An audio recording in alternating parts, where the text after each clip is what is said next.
July 17, 2012.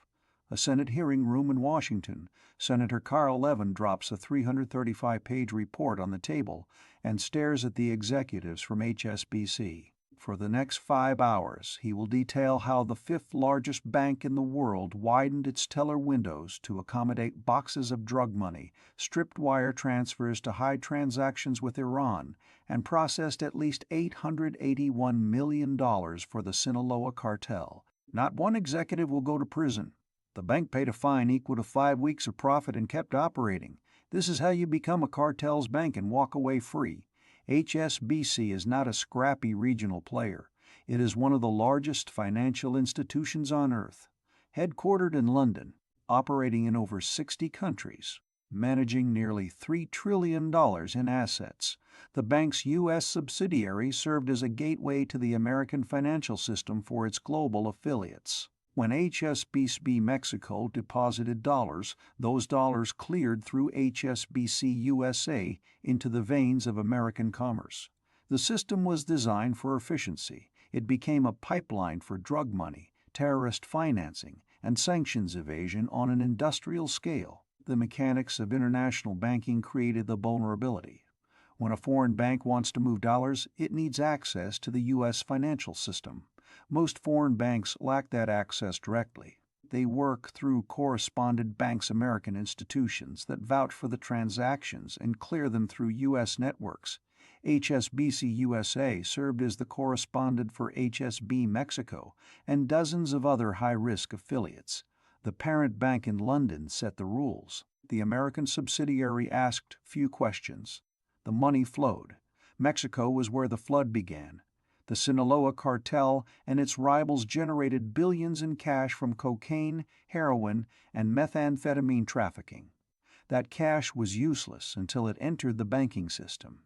The cartels needed a bank willing to accept massive physical deposits without asking inconvenient questions. By 2007, HSBC Mexico had become that bank. Other financial institutions saw the risk and retreated. The violence in Mexico was escalating. The U.S. government was pressuring banks to strengthen controls on cash flowing north. Several major American banks closed their correspondent relationships with Mexican institutions entirely. The risk-reward calculation no longer made sense. HSBC made the opposite calculation. As competitors fled, HSBC expanded. The bank's Mexican subsidiary became the largest handler of physical U.S. dollar deposits in Mexico. In some months, the volume reached $4 billion, not electronic transfers, physical cash, bills counted and stacked and deposited over counters in branches throughout the country. The branches adapted to their clientele. In Culiacan, the heart of Sinaloa territory, the teller windows were too small. The standard openings could not accommodate the boxes of cash that cartel associates were delivering. The bank did not report the suspicious activity. The bank did not refuse the deposits. The bank renovated the windows. Construction crews widened the openings so the boxes could pass through more easily. The architecture of the branch was literally redesigned to facilitate drug money. Internal emails documented the absurdity. A branch director complained that the massive volume of dollars being deposited in boxes was blocking the floor and creating a fire hazard. The problem was not the crime. The problem was the logistics. The men who delivered the cash did not look like Hollywood criminals. They wore tracksuits and baseball caps. They carried boxes designed to fit precisely through teller windows. They treated bank employees as subordinates. When tellers hesitated, threats followed. Some employees reported that cartel associates would mention family members by name. The message was clear: process the deposit or suffer consequences. The bank did not protect its workers. The bank protected its revenue. Everett Stern arrived at HSBC in 2010. He was in his 20s, fresh-faced, idealistic. He had taken a job as a compliance officer in the bank's anti-money laundering department. He believed his role was to identify suspicious transactions and help the bank prevent financial crimes. He was wrong. Stern's actual job was to process a backlog of alerts. The bank's automated systems flagged transactions that appeared suspicious. These alerts accumulated faster than staff could review them. Stern was one of dozens of employees hired to clear the queue. The expectation was not investigation. The expectation was volume. Process the alerts, close the files, move on. The people hired alongside Stern had backgrounds that made no sense for financial crime detection: former fast food workers, library assistants, people with no training in banking, compliance, or investigation. The bank did not want experts. Experts would ask questions. The bank wanted warm bodies to rubber-stamp suspicious activity reports without reading them closely. Stern started reading closely anyway. He found transactions linked to entities that appeared on terror watch lists. He found wire transfers with patterns suggesting money laundering. He found payments flowing to and from countries under U.S. sanctions. He flagged the transactions. His supervisors told him to stop. He was killing their numbers. The department was measured by how quickly it cleared alerts, not by how quickly it cleared alerts, not by how many crimes it caught.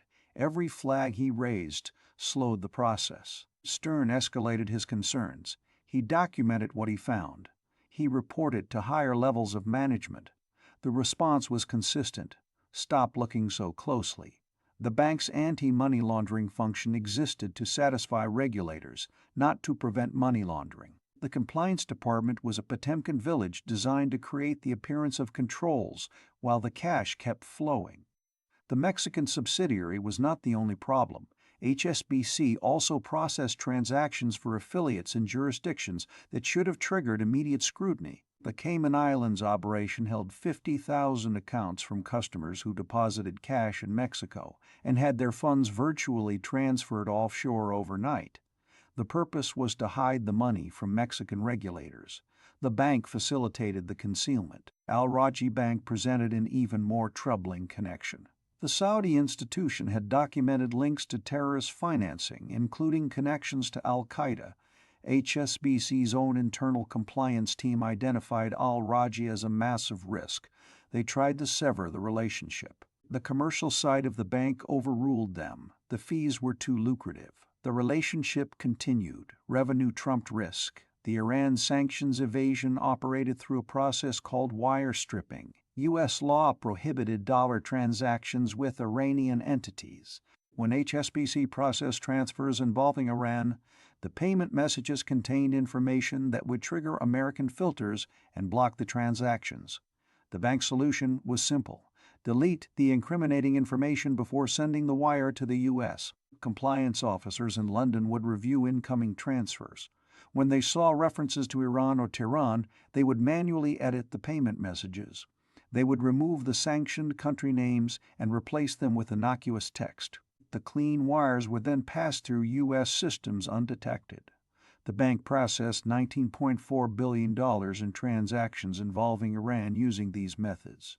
The practice was documented in internal communication. Employees kept cautionary notes reminding each other not to mention Iran in payment messages. The wire stripping was not the work of rogue individuals. It was systematic. It was policy. It was taught to new employees as standard procedure. The scale of the activity eventually attracted regulatory attention. The Office of the Comptroller of the Currency, the Federal Reserve, and the Department of Justice all opened investigations. The Senate Permanent Subcommittee on Investigations, chaired by Carl Levin, launched its own inquiry. The hearings that followed would expose the full scope of the failure. July 17, 2012, the executives filed into the hearing room. The television cameras were rolling. Senator Levin had prepared for months. His staff had reviewed millions of documents. They had interviewed dozens of witnesses. They had constructed a narrative of institutional collapse that would take hours to present. David Bagley, the head of group compliance, sat at the witness table. He was older, British, exhausted-looking. He had overseen the compliance function during the years when the bank processed cartel money and stripped Iranian wires. The questions came fast and hard. How could the bank widen teller windows to accommodate drug money boxes? How could the bank override its own compliance team to maintain a relationship with a terror-linked bank? How could wire stripping become standard practice? Bagley did not have good answers. No one at the table did. The documentation was too clear. The failures were too systematic. The executives could not claim ignorance when emails showed they had been warned.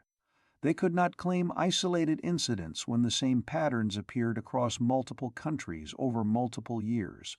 Partway through the hearing, Bagley made an announcement. He resigned. Live on television. The head of compliance for one of the world's largest banks fell on his sword in front of a global audience. It was a sacrifice designed to protect those above him. The CEO kept his job. The board kept their seats. Bagley took the public fall. The Department of Justice announced its resolution on December 11, 2012. HSBC would pay $1,920 million.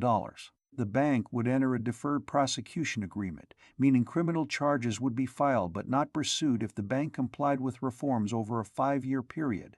No individual would be prosecuted. No executive would face handcuffs. The fine was the largest in banking history at that time. It sounded devastating. It was not.